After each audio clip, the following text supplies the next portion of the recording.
मेरी मदद करो, बचाओ यहाँ से, मेरी मदद करो। ये आवाज।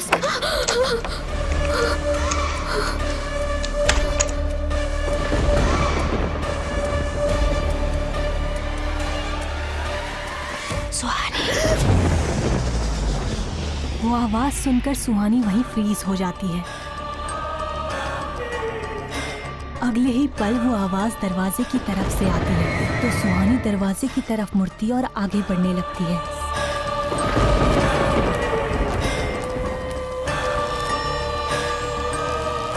ऐसा लग रहा था जैसे वो आवाज सुहानी को आकर्षित कर रही हो।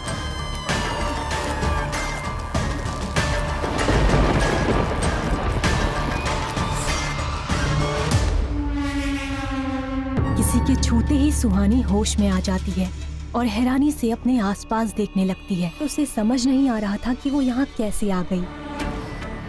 इतनी रात को कहाँ जा रही थी? मैम, वो तुम लड़कियों को समझ नहीं आता क्या? मैं कहीं नहीं जा रही थी, वो एक आवाज आई और सुहानी की ऐसी हालत देखकर वार्डन के चेहरे के भाव बदल जाते हैं। पता नहीं मेरे साथ क्या हो रहा है। ठीक है, तुम जाओ अपने कमरे में जाकर सो जाओ। वही तो नहीं हो रहा जो सृष्टि के साथ हुआ था। कहीं इस लड़की का अंजाम वही तो नहीं होगा जो सृष्टि का हुआ था। इधर सुहानी अपने कमरे में आकर सो जाती है। उसे इस बात का बिल्कुल भी अंदाजा नहीं था कि उसके कमरे की खिड़की के पास कोई खड़ा उसे ही देख रहा था। सुबह हो गई थी लेकिन निशा और सुहानी अभी भी गहरी नींद में सो रहे थे। तभी उनके कमरे के दरवाजे पर कोई दस्तक देता है और वो उठकर दरवाजा खोलती है। सुहानी, तुमसे कोई मिलने आया है। मुझसे? आओ। वो सोच में पड़ जाती है क्योंकि उसके पहचान का कोई भी इंसान शिमला में नहीं रहता था, तो उससे मिलने कौन आ सकता था। चलो, सोच क्या रही हो? सुहानी भी वार्डन के पीछे पीछे हॉस्टल के गार्डन की तरफ बढ़ने लगती है। वहाँ पुलिस आई हुई थी। पुलिस को देखकर सुहानी चौंक जाती है। सुहानी शर्मा आपका नाम है? Yes sir. कल रात पुराने रोड के पास हमें एक लाश मिली थी और क्राइम लोकेशन के पास हमें ये आईडी कार्ड मिला है। चेक कीजिए, आप ही का है ना? अगर ये आपका है तो वहां पहुंचा कैसे? एक बात बताइए, परसों रात आप कहाँ थी? इंस्पेक्टर की आंखों में सुहानी के लिए शक था, लेकिन वो खुद को संभालते हुए कहती है, परसों रात में उस पुराने रोड से आई थी। शायद तभी आईडी कार्ड वहाँ गिर गया होगा, लेकिन परसों रात में 9:30 बजे हॉस्टल में ही थी। आप चाहे तो मेरी वार्डन मैम से पूछ लीजिए। जी सर, परसों रात 9:30 बजे से ये हॉस्टल में ही थी। परसों रात जब आप आ रही थी तो रास्ते में कुछ अजीब सा नोटिस किया?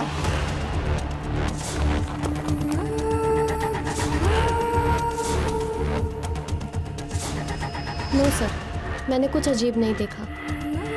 सुहानी जानती थी कि जो भी उसने पुराने रोड पर देखा था उस बात पर कोई भरोसा नहीं करेगा। ठीक है, आप जा सकती हैं। Thank you sir. इसलिए सुहानी वो बातें पुलिस से शेयर नहीं करती। इस लड़की पर नजर रखना, कहाँ जाती है, किससे मिलती है, क्या करती है, ये सारा रिकॉर्ड मुझे चाहिए। कुछ देर बाद सुहानी निशा के साथ कॉलेज चली जाती है। तभी कार से एक हैंडसम लड़का बाहर निकलता है। उसकी पर्सनैलिटी बहुत शानदार थी। पूरे कॉलेज की नजर उस लड़के पर जाकर रुक जाती है।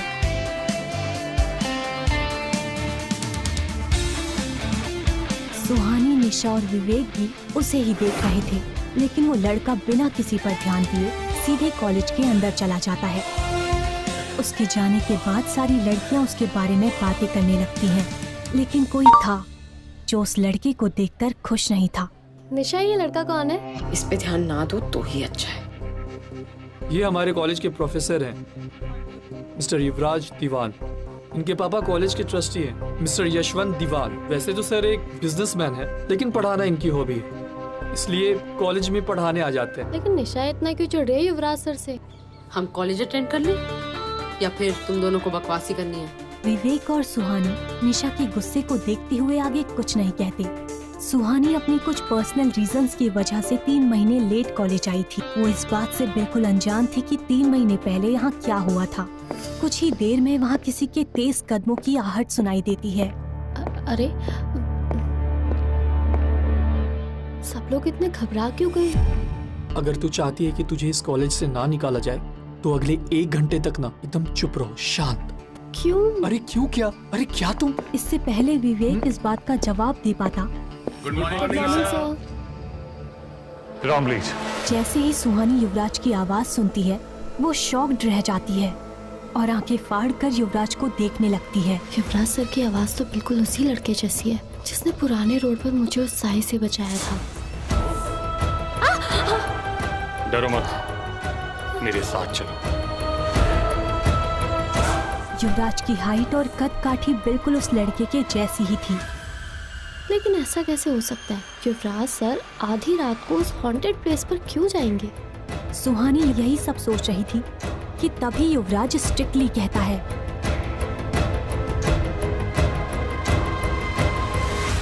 ये क्लास पढ़ाई करने के लिए है। जिसको अपने ख्यालों में खोना है वो क्लास से बाहर जा सकता है। सुहानी इतनी तेज आवाज सुनकर अपने ख्यालों से बाहर आती है। उसे ये समझने में देर नहीं लगती कि युवराज ने ये सब उसके लिए ही कहा था। सुहानी युवराज से नजर हटाकर अपनी किताबों पर ध्यान देने लगती है। युवराज क्लास में एक लेक्चर दे रहा था और सुहानी उसे एकटक देख रही थी। युवराज ये बात अच्छे से नोटिस कर रहा था लेकिन वो रिएक्ट नहीं कर रहा था। तभी सुहानी को फिर से वही आवाज सुनाई देती है, मेरी मदद करो, मुझे बचाओ यहाँ से, मेरी मदद करो। जैसे ही सुहानी वो आवाज सुनती है युवराज अचानक से खामोश हो जाता है। कुछ देर बाद युवराज को याद आता है कि वो क्लास में है और वो बिना कुछ कहे बीच में ही क्लास छोड़कर चला जाता है। वो आवाज आते ही युवराज सर खामोश क्यों हो गए थे? क्या उन्होंने भी वो आवाज सुनी?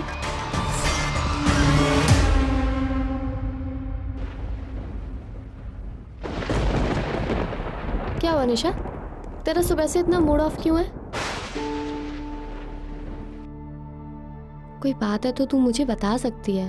वो युवराज दीवान, जब भी उसे देखती हूँ ना मेरा खून खौल उठता है। चला क्यों नहीं जाता वो कॉलेज से?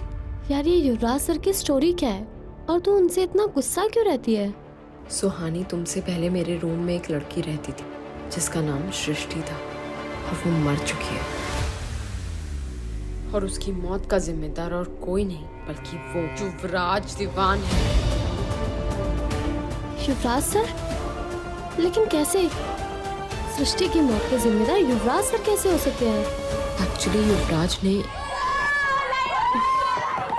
अब ये लाइट को क्या हो गया? वैसे ये भूतिया जगह कम थी डराने के लिए, जब लाइट भी चली गई। साइलेंस! क्या हो रहा है? इतना शोर क्यों हो रहा है? मैं लाइट चेक करवाती हूँ। Maintain silence. अच्छा निशा, आगे क्या हुआ?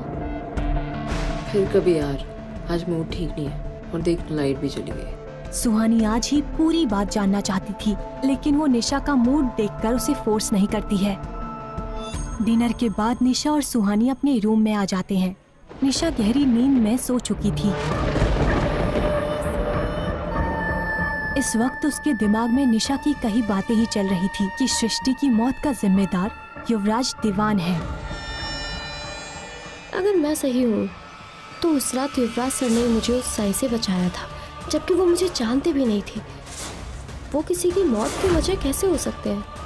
और आज वो ऐसे अचानक से क्लास से क्यों चले गए? क्या वो भी उन आवाज़ों को सुन सकते हैं जो मुझे सुनाई देती हैं? क्या इसी वजह से वो क्लास से चले गए? क्या युवराज भी उन आवाजों को सुन सकता था? आखिर क्यों बचाई थी युवराज ने सुहानी की जान? जानने के लिए सुनते रहिए ये कहानी।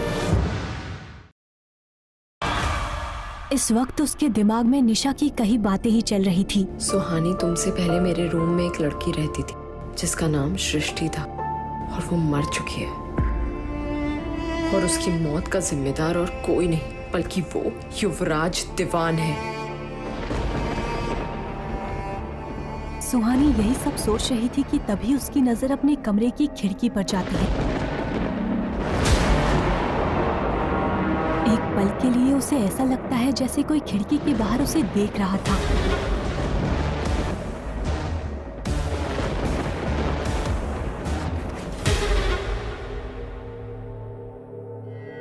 यहाँ तो कोई भी नहीं है। रात के 3 बज रहे थे। पूरे शहर में अंधेरा और सन्नाटा छाया हुआ था। पहाड़ी पर बना सेंट थॉमस कॉलेज बहुत ही डरावना दिख रहा था।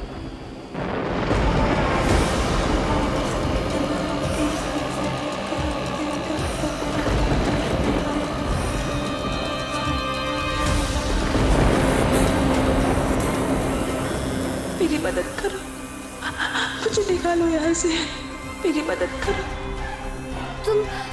तुम कौन हो? और तुम यहाँ कैसे फंसी हो? तुम्हें यहाँ से आजाद कैसे किया जा सकता है? इस पेड़ में जो लाल रंग का धागा बंधा हुआ है,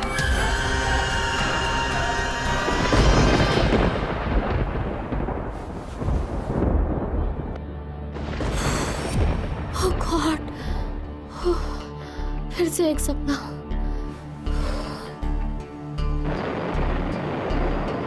लेकिन सपने में मुझे इफ्राज सर क्यों दिखे?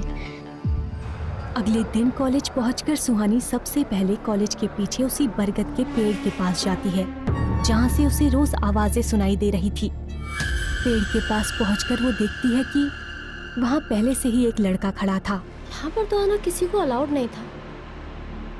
फिर ये कौन है? सॉरी सृष्टि, तुम्हारी इस हालत का जिम्मेदार मैं हूँ। ये सुनकर सुहानी चौंक जाती है। वो युवराज की आवाज को अच्छे से पहचानती थी। युवराज सर यहाँ? और वो माफी किससे मांग रहे हैं? क्या निशा सच बोल रही थी? सृष्टि की मौत के जिम्मेदार युवराज सर है?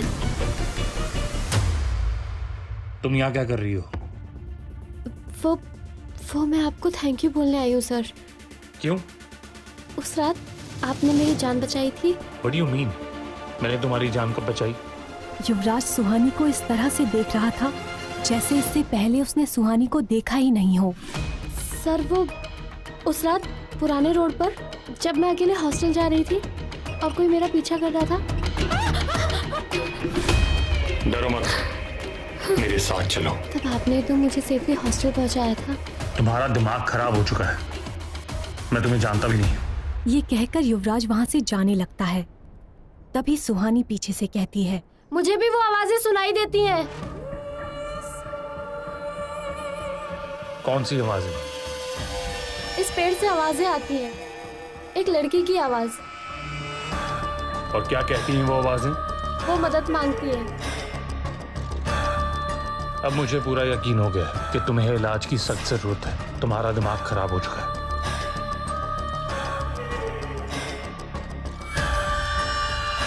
युवराज जानता था कि सुहानी सच कह रही है, लेकिन वो सुहानी के सामने ये एक्सेप्ट नहीं करना चाहता था कि उसे भी वो आवाजें सुनाई देती हैं।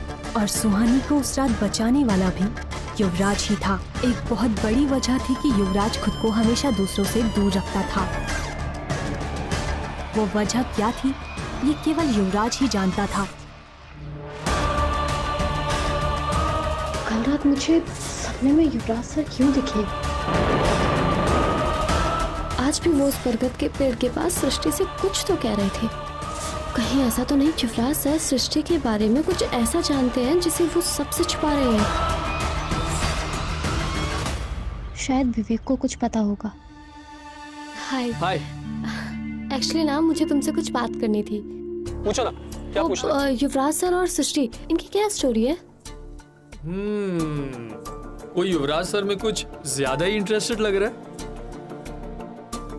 अच्छा ठीक है, गुस्सा मत हो, मैं बताता हूँ। तो सुहानी बात ना करीब 3 महीने पहले की है। 3 महीने पहले निशा और मैंने इस कॉलेज में एडमिशन लिया था।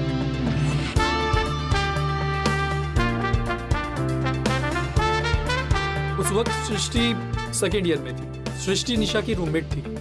हॉस्टल में जो बेड अभी तुम्हारा है ना, वो पहले सृष्टि का था। हमें तो कॉलेज आते ही पता चल गया था कि सृष्टि युवराज सर से पागलपन की हद तक प्यार करती है, लेकिन युवराज सर उसमें कुछ खास इंटरेस्ट नहीं ले रहे थे। वो बार बार युवराज सर के करीब जाने की कोशिश करते रहती थी, लेकिन युवराज सर उससे दूर ही रहते थे। फिर पता नहीं यार धीरे धीरे क्या हुआ, उसका ना मेंटल स्टेबिलिटी वो खोने लगा। एक रात हमारी फ्रेशर्स पार्टी थी, यू वॉन्ट बिलीव क्या हुआ, उसने उस पार्टी में युवराज सर को प्रपोज कर दिया। Can you imagine? I love you.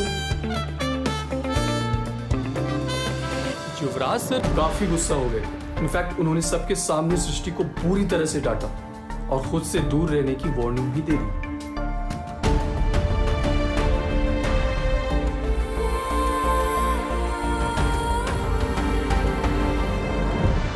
शायद उस इंसिडेंट के बाद सृष्टि कुछ परेशान रहने लगी थी। फिर एक दिन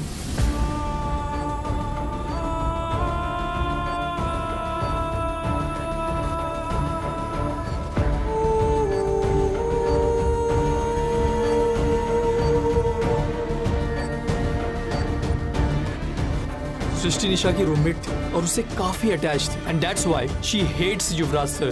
तो तुम्हें क्या लगता है इन सब में युवराज सर की गलती थी? सुहानी देखो, निशा को कुछ बोलना मत, लेकिन मुझे तो नहीं लगता कि युवराज सर की कुछ भी गलती है। यार वो लड़की उनके पीछे ही पड़ गई थी। आफ्टर ऑल वो हमारे कॉलेज के प्रोफेसर है कि नहीं, उनकी भी एक रेपुटेशन है।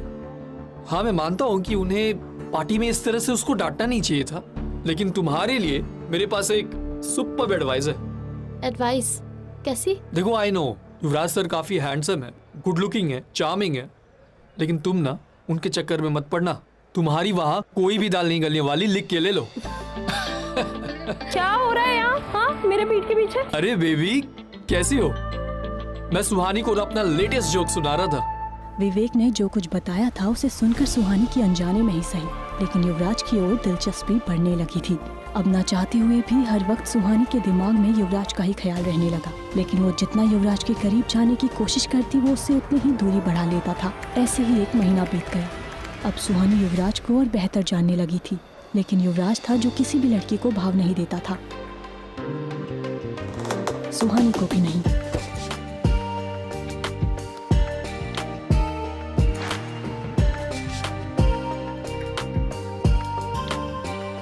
युवराज का यूं हर जगह पीछा करना अब सुहानी की आदत बन गई थी।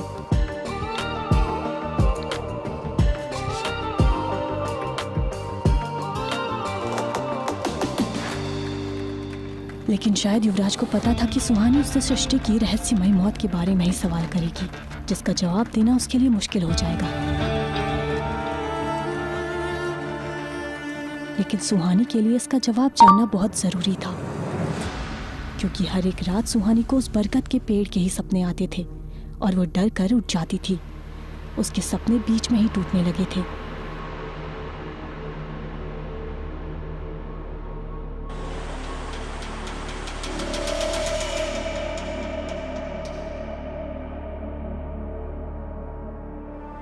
फिर एक रात बरगद के पेड़ के पास पहली बार सुहानी को सृष्टि की आत्मा दिखी। सृष्टि, क्या ये तुम हो? हाँ मैं सृष्टि हूँ। तुम्हारी ये हालत किसने की? मेरी ये हालत उस साये ने की है। किस साये ने? उस विशिंग वेल की साये ने, जो रास्ते पे लोगों का शिकार करती है। वो सारी कहानियां सच्ची हैं। तुम्हारी मौत का भी कारण वो ही साया है। हाँ लेकिन उसने तुम्हारे साथ ऐसा क्यों किया? मैं तुम्हारी मदद कैसे कर सकती हूँ? मुझे तांत्रिक विद्या से यहाँ बांधा गया है, इसीलिए मुझे मुक्ति नहीं मिल रही है। इस पेड़ में जो लाल रंग का धागा बंधा हुआ है, उसे कल पूर्णिमा की रात को 12 बजे तुम्हें खोलना पड़ेगा, तभी मुझे मुक्ति मिलेगी। तो साया तुम्हें ऐसा करने से रोकने की कोशिश करेगी। लेकिन उस साई ने तुम्हें यहाँ क्यों बांध के रखा है?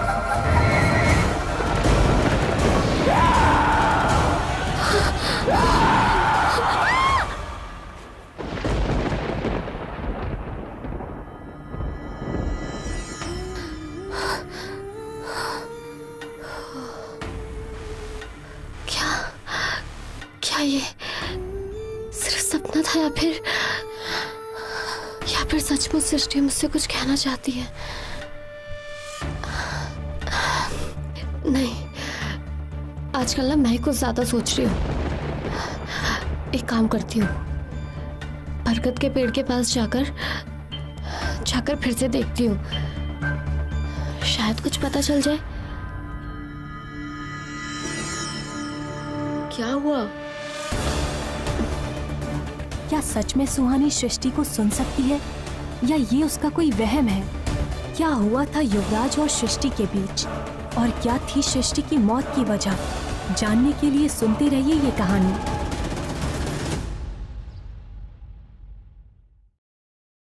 सृष्टि, क्या ये तुम हो? हाँ, मैं सृष्टि हूँ। तुम्हारी ये हालत किसने की? मेरी ये हालत उस साय ने की है। किस साय ने? उस विशिंग वेल के साय ने, जो रास्ते पे लोगों का शिकार करती है। मैं तुम्हारी मदद कैसे कर सकती हूँ? मुझे तांत्रिक विद्या से यहाँ बांधा गया है, इसीलिए मुझे मुक्ति नहीं मिल रही है।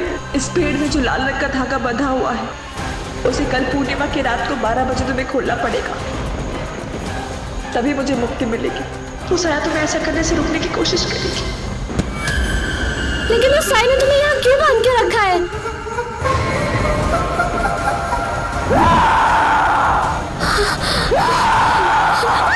सुहानी डर कर उठती है। वो देखती है कि निशा गहरी नींद में सो रही है। डरावने सपनों के कारण सुहानी रोज रात को परेशान होने लगी थी। क्या ये सिर्फ सपना था या फिर सचमुच सृष्टि मुझसे कुछ कहना चाहती है? नहीं, आजकल ना मैं कुछ ज्यादा सोच रही हूँ। एक काम करती हूँ, बरगद के पेड़ के पास जाकर फिर से देखती हूँ, शायद कुछ पता चल जाए। अगले दिन कॉलेज पहुंचते ही सुहानी फिर से उस बरगद के पेड़ के पास चली जाती है। युवराज आज भी वहीं खड़ा होकर उस पेड़ की तरफ ही देख रहा था। सुहानी को समझ नहीं आ रहा था कि युवराज उस पेड़ के पास क्यों आता है, लेकिन सृष्टि की मौत की गुत्थी सुलझाने के लिए सुहानी का युवराज से बात करना बहुत जरूरी था, क्योंकि सुहानी के अलावा एक वही था जो सृष्टि को सुन सकता था। Good morning sir.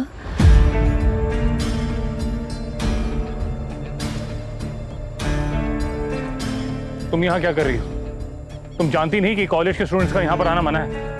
सर, आप मान क्यों नहीं लेते हैं? आपको भी सृष्टि की आवाजें सुनाई देती हैं। युवराज उसकी बात सुनकर हैरान हो जाता है, लेकिन वो सुहानी के सामने कुछ भी एक्सप्रेस नहीं करता है। युवराज को इस बात की उम्मीद नहीं थी कि सुहानी अब तक सृष्टि की आवाजें सुन पा रही है। फिर भी वो सुहानी को इग्नोर करके वहाँ से जाने लगता है। सर, मैं जानती हूँ सृष्टि को कैसे आजाद किया जा सकता है।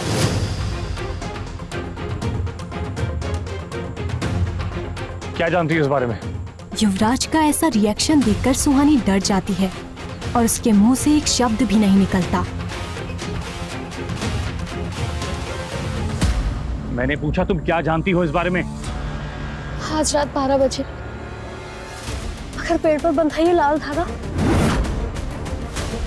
इसे खोल देंगे तो सृष्टि हमेशा हमेशा के लिए आजाद हो जाएगी। ये सुनते ही युवराज के होश उड़ जाते हैं और वो खामोश हो जाता है। सुहानी युवराज का ऐसा रिएक्शन देखते हुए कहती है, अब तो आपको मेरी बातों पर बिलीव हो रहा है ना सर? युवराज को सुहानी की बात पर यकीन तो था, लेकिन वो इनकार करते हुए कहता है, मैंने कहा ना कि तुम्हें इलाज की जरूरत है, और अगर तुम्हें अभी भी ये सब सच लगता है तो तुम्हारा पागलपन दूर करने के लिए मैं खुद यहाँ आकर ये धागा खोल दूंगा। युवराज खुद सृष्टि को आजाद कराना चाहता था, लेकिन वो इस खतरनाक काम में सुहानी को शामिल नहीं करना चाहता था।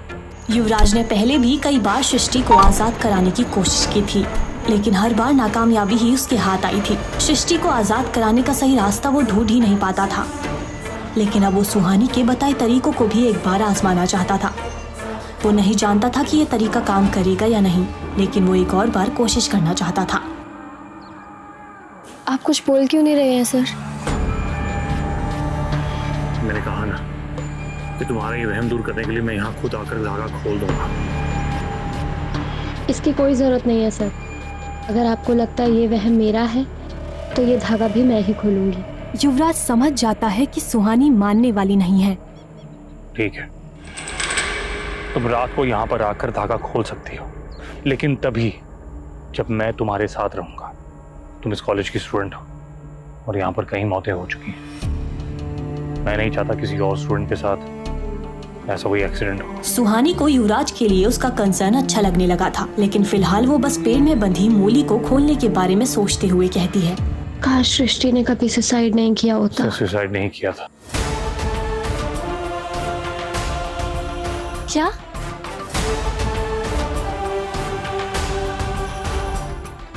कुछ नहीं। फिर सुहानी वहाँ से चली जाती है, लेकिन युवराज वहीं रुककर उस पेड़ पर बंधे लाल धागे को देखने लगता है। सुहानी को सृष्टि की आवाजें कैसे सुनाई देती हैं? शाम के वक्त क्लास खत्म होने के बाद सुहानी और निशा वापस हॉस्टल की तरफ जा रहे थे। वो दोनों रोड पर ही चल रहे थे। तभी निशा किसी को देखकर रुक जाती है। क्या हुआ? अचानक से रुक क्यों गई? सवाल बंद करो, मेरे पीछे पीछे आ। Excuse me miss, excuse me. वो लगभग 35 साल की एक औरत थी और देखने में वो कोई जर्नलिस्ट लग रही थी। मैम, आप वही जर्नलिस्ट हो ना जो सृष्टि के सुसाइड केस को कवर करने हमारे कॉलेज आए थे? और ये जर्नलिस्ट मेरी आप ही की दोस्त है ना, जिनका विशिंग वेल के पास मर्डर हुआ है?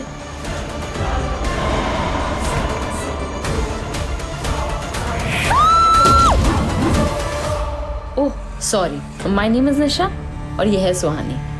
हम दोनों सेंट थॉमस के ही स्टूडेंट्स हैं। क्या कर रही है निशा? मुझे दिखाई नहीं देता वो तुझसे बात नहीं करना चाहती है। तू बस देखती जा। ये क्या, इसका पापा भी मुझसे बात करेगा। आजा। मैम, मुझे सृष्टि सुसाइड केस के बारे में आपसे बात करनी है। निशा के ऐसा कहते ही वो लेडी पैदल ही आगे बढ़ने लगती है। ऐसा लग रहा था जैसे वो बस निशा से दूर जाना चाहती हो। मैम, सृष्टि मेरी रूममेट थी और उसके बारे में मुझे आपसे बात करनी है। और वो जर्नलिस्ट, आपकी दोस्त, जिनका विशिंग वेल के पास मर्डर हुआ है, उसकी इन्वेस्टिगेशन में मैं आपकी मदद कर सकती हूँ।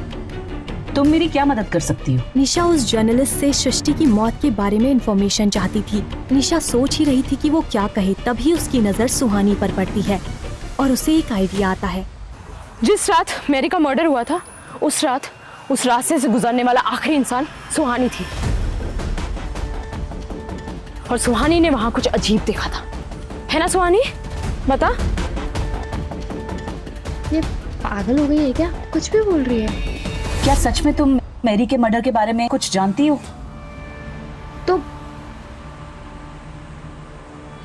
हम आपको सब कुछ बताएंगे, लेकिन पहले आपको मुझे बताना होगा सृष्टि के सुसाइड के पीछे कौन रिस्पॉन्सिबल है। सृष्टि ने सुसाइड नहीं किया था, उसका मर्डर हुआ था।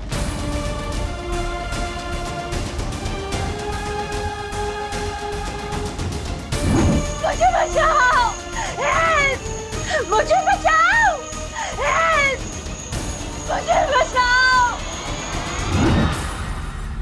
सृष्टि की बॉडी पे जो इंजरीज मिली हैं, उनसे साफ पता चलता है कि किसी ने उसे जबरदस्ती फांसी पर लटकाया था।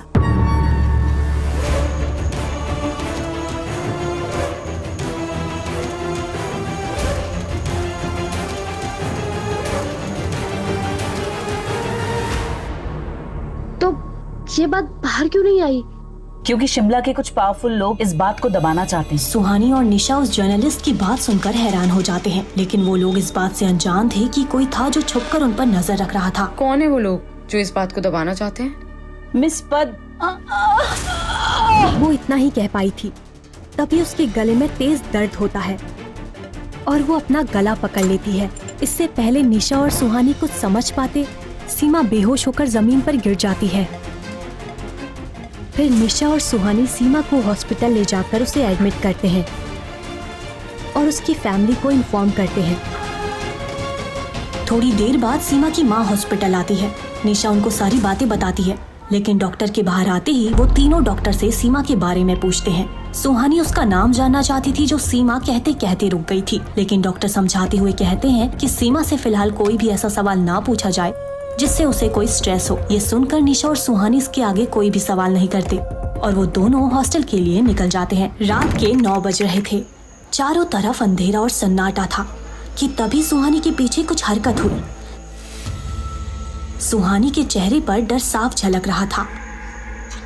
यार निशा, तुझे कुछ महसूस हो रहा है क्या? हाँ, बहुत ठंड लग रही है और भूख तो उससे भी ज्यादा लग रही है। वो नहीं इडियट, मतलब किसी के आसपास होने का एहसास। लो, मैडम को यहाँ पे भी भूत दिखने लगे। सुहानी, मैं क्या सोच रही थी ना, आज इस आत्मा को दिख जाने दे, फिर हम ना इसका ऑटोग्राफ लेके सारे शहर में उनकी कॉपियां बेचेंगे। सोच, हम कितने अमीर हो जाएंगे। साई के चिल्लाते ही सुहानी और निशा गिर जाते हैं। निशा बेहोश हो जाती है।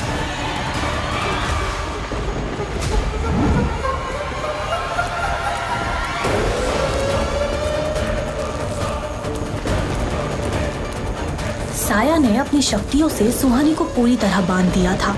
सुहानी को दर्द तो बहुत हो रहा था, लेकिन वो चीख नहीं पा रही थी।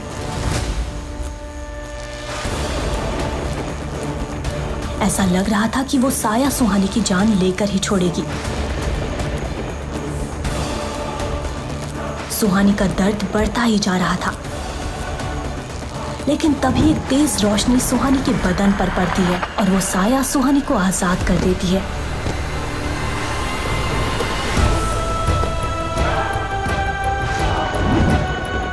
तुम ठीक हो? सर, वो साया। हाँ, मैंने देखा। तुम ऐसे ही लेटी रहोगी या उठोगी भी? युवराज का यूं बार बार उसे बचाना सुहानी को अच्छा लगने लगा था।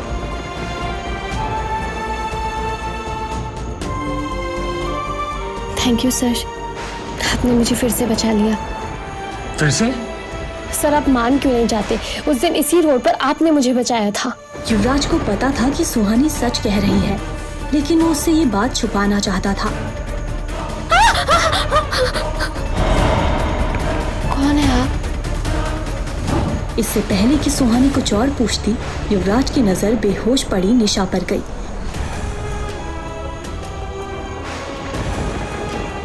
इसकी सांसें धीमी हो रही हैं। इसे बचाने का एक ही तरीका है। युवराज जानता था कि विशिंग वेल के पास वाली रोड पर और रुकना सही नहीं होगा, इसीलिए वो निशा को अपनी गोद में उठाकर वहां से तुरंत निकल जाता है।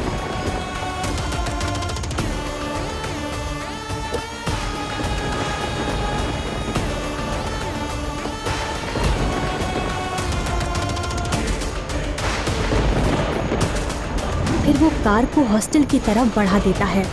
युवराज खामोशी से ड्राइव कर रहा था और सुहानी फ्रंट सीट पर बैठी हुई थी। सुहानी बीच बीच में तिरछी नजरों से युवराज को देख रही थी। ये बात युवराज भी नोटिस कर रहा था। आज पूर्णिमा की रात है। सृष्टि को आजाद करने के लिए बरगद के पेड़ के पास जाना ही होगा। आज हमें वो धागा खोलना है। मुझे याद है। युवराज का जवाब आता है। फिर वो कुछ देर रुककर आगे कहता है, मुझे अभी भी लगता है कि तुम्हें वहां नहीं जाना चाहिए। मैं वहां खुद जाकर धागा खोल दूंगा। नहीं, मैं भी साथ जाऊंगी। क्या युवराज और सुहानी सृष्टि को आजाद करा पाएंगे? आखिर कैसे हुई थी सृष्टि की मौत? कौन है उसकी मौत का जिम्मेदार? क्या इस रहस्य का आज होगा पर्दाफाश?